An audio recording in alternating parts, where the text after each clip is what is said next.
Hello everyone. तो अब हम डिस्कस करेंगे जनरेटर्स इन पाइथन कि पाइथन में जनरेटर्स क्या होते हैं और इनका क्या यूज है।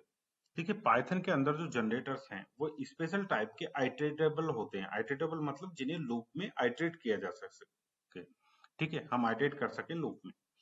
ठीक है, और ये किस तरह से आइटरेट होते हैं, जैसे हम वैल्यू निकालते हैं लिस्ट से, टपल से, इसी तरह से ये भी आइटरेट होते हैं। लेकिन ये वैल्यू जो जनरेट करते हैं लेजीली जनरेट करते हैं। लेजीली जनरेट से क्या मतलब है कि वैल्यू को कैलकुलेट करने का, वैल्यू को हमारा फॉर्मेट करने का, बनाने का लॉजिक इनके पास होता है।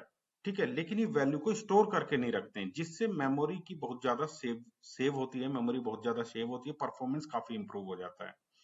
ठीक है, तो इसमें दिया है the value are produce on at a time. तो टाइम पर जैसे ही हम उनको कॉल करते हैं और हम रिक्वेस्ट करते हैं, उसी टाइम पर ये हमें वैल्यू प्रोवाइड करते हैं। जब हमारी जरूरत है तब हमें वैल्यू प्रोवाइड करेंगे, और उसके लिए हमारा हेल्प करता है यहाँ पे इल्ड स्टेटमेंट। ठीक है, तो यहाँ पे देखिए मैंने एक एग्जाम्पल लिया हुआ है, एक फंक्शन बनाया है। तो इसको पहले देख लेते हैं। इस एग्जाम्पल को मैं कॉपी कर लेता हूँ यहाँ से। दो एग्जाम्पल मैंने लिए हुए हैं, दोनों कॉन्सेप्ट आपके क्लियर करने के लिए कि क्यों हमारा जरूरी है। यहाँ पे एक देखिए मैंने लिया है, यहाँ पे कोलन लगा लेंगे, लगा दूंगा, उसमें कोलन मिसिंग है। ठीक है, यहाँ पे एक फंक्शन बनाया मैंने, डेफ माई अंडरस्कोर जेन एन, और इसके अंदर क्या किया है, ये एन आया यहाँ पर, और यहाँ पे फोर लूप चला है। ठीक है, तो मान लीजिए मैंने यहाँ से 5 पास किया है, 5 यहाँ पे पास किया है, तो यहाँ पे आया 5, जैसे आइटरेट चलेगा। ठीक है, तो 0 से लेके 5 तक के लिए आइटरेटेबल होगा इल्ड। लेकिन यहाँ पे देख रहे हो मैंने नेक्स्ट यूज किया है, इसका ऑब्जेक्ट बनाया, इस फंक्शन का एक वेरिएबल में स्टोर किया, और इसको नेक्स्ट से, अगर मैं इसको कमेंट कर देता हूँ, अभी अभी मैं इसको कमेंट करता हूँ और प्रिंट करता हूँ, सिर्फ इसको प्रिंट किया मैंने, जेन को प्रिंट किया मैंने, तो ये मुझे क्या देगा। यहां से मैं रिटर्न इस फंक्शन के अंदर से कुछ नहीं कर रहा हूं, मैंने इल्ड लगाया है, तो इल्ड क्या करेगा, अभी इल्ड लगने से मुझे जनरेटर ऑब्जेक्ट रिटर्न करेगा। देखिए मैं इसको प्रिंट करता हूँ, जनरेटर ऑब्जेक्ट प्रिंट कर रहा है।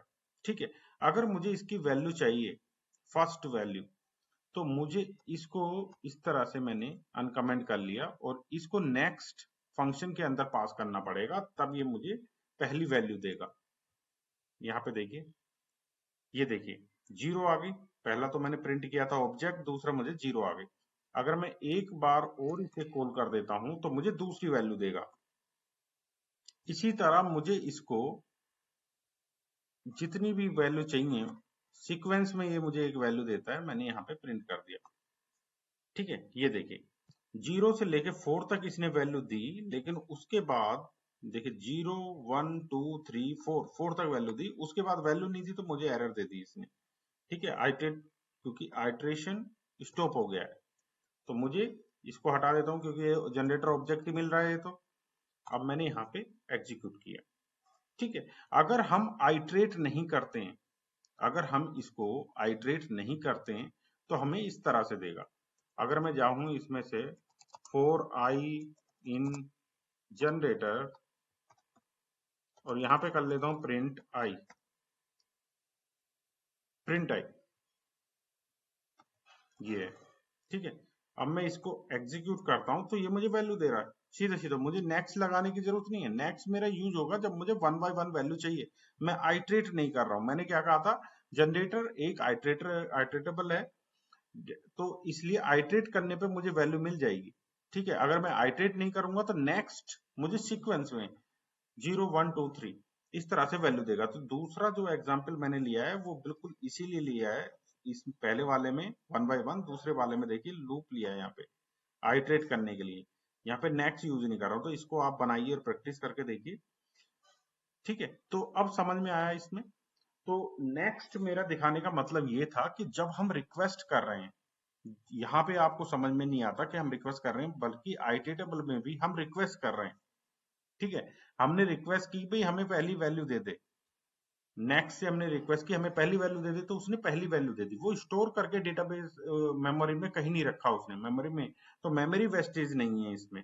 परफॉर्मेंस उच रही है। अगर मैं 5 वैल्यूज इससे मांग रहा हूं, यहां से मान लीजिए मैंने 500 वैल्यू इतनी वैल्यू पास कर दें, लेकिन मुझे तो 50 वैल्यू चाहिए, तो मैं अपना जो आइटरेटेबल है वो 50 पे रोक दूंगा, ठीक है, या फिर नेक्स्ट नेक्स्ट करके सिर्फ 50 वैल्यू मैं यहाँ से लूंगा, ठीक है।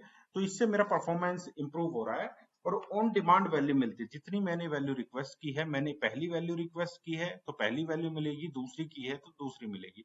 तो इसके अंदर लॉजिक है, मतलब वैल्यू को कैलकुलेट करने का, किस तरह से वैल्यू जो है बनेगी इसके अंदर, क्या उस पे लॉजिक लगेगा, वो सब लॉजिक है। लेकिन लॉजिक को ये समझ लीजिए स्टोर करके रखता है, लेकिन ये वैल्यूज को स्टोर करके नहीं रखता है। अगर मैं लिस्ट ले लूं, टपल ले लूं, उनके अंदर अगर मैं वैल्यूज ले लेता हूं, ठीक है, यहाँ पे अगर मैं 5000 वैल्यू ले लेता हूं, तो ये सब मेमोरी में रख लेगा, मेमोरी ऑक्यूपाई हो जाएगी, हमारा वेस्टेज होगा, इसमें परफॉर्मेंस डाउन जाएगा, ठीक है। तो जनरेटर फंक्शन आपको समझ में आया, जनरेटर क्या होता है इसमें। तो जनरेटर बेसिकली एक कॉन्सेप्ट है, आइटरेटेबल कॉन्सेप्ट है, जिसमें हमें क्या है, ऑन डिमांड वैल्यू मिलती है, लेजीली बोलते हैं जिसे, ऑन डिमांड वैल्यू मिलती है, परफॉर्मेंस इंप्रूव होता है इससे। तो मैंने आपको यहाँ पे ये पोस्ट में लिख के दे दिया, आप इसको पढ़िए, काफी क्लियर हो जाएगा आपका, ठीक है। जनरेटर फंक्शन क्या है, ये एक फंक्शन है जनरेटर, और इसको आप पढ़िए किस तरह से मिल रहा है, आपको क्लियर हो जाएगा, ठीक है।